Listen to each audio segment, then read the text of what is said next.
zonja Osmani është sipas gjykimit politik të lëvizjes dhe vendosje nga sot është pjesë e komploteve të opozitës për t'i bllokuar institucionet dhe për ta quar vendin në zgjedhje të jashtëzakonshme që formalisht dhe nominalisht lëvizja vendosje nuk i don, por po imponohen nga ky tandem i ri politik.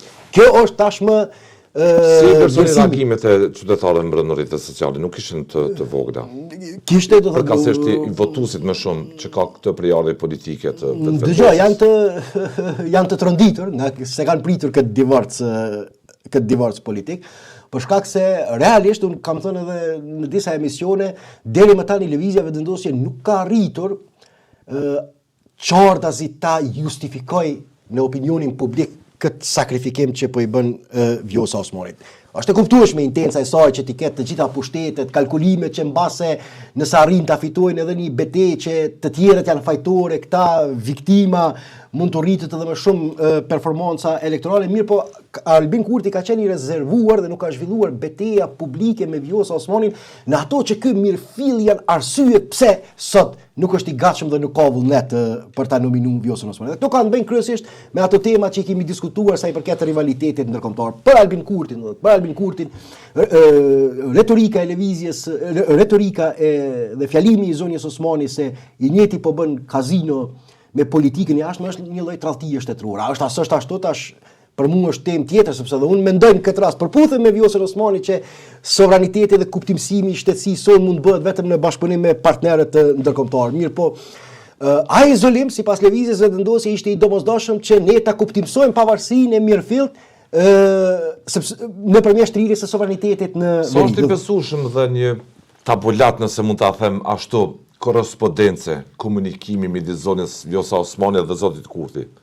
E që sipas zonës Osmani, zoti Kurti kishte bërë plan për ndërtu një skenar ku do të fajsoj opozita për bllokadën. Sa ishte i kohës, sa mund besohet. Dëgjoj, nëse i shohim në këtë drejtim, nëse i shohim edhe veprimet, edhe sjelljet e lëvizjes vendosje, absolutisht këtu nuk kam dilema unë që ky skenar është i mirë menduar dhe i mirë kalkuluar nga zoti Kurti. Dhe për arsye shumë tjera, unë kam thënë edhe këtu, tema e presidentit është vetëm pretekst për shkak të kalkulimeve tjera politike që zoti Kurti do ta marrë vendin peng edhe një herë. Tashmë buxheti është i miratuar, telashe me ekzekutim të pagesave nuk ka. Çështje tjera janë periferike në raport me kryeministrin Kurti. Në këtë skema e tij do të kontrollimit politik është krijimi i një subvencioni të madh social nëpërmjet një klientele elektorale.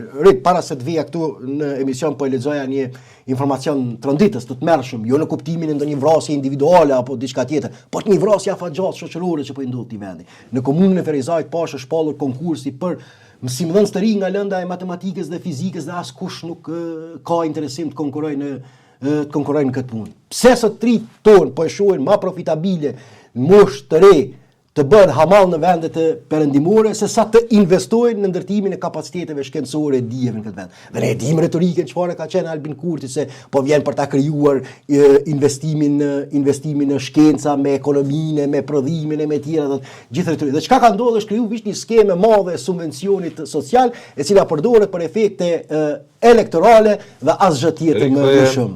Motën e Dostojevskit. Njerëzit të ushqehen vetëm shpirtërisht dhe mund t'i sakrifikojnë ata që edhe ushqejnë materialisht. Pra në këtë drejtim do thotë këto janë qeverisja është thuajse komplet dhe totalisht e dështuar. Prandaj këto skema janë tejet profitabile për kryeministrin Kurti për ta mbajtur diskutimin publik në këto çështje që kërkojnë verifikim ditor dhe praktik sa i përket efikasitetit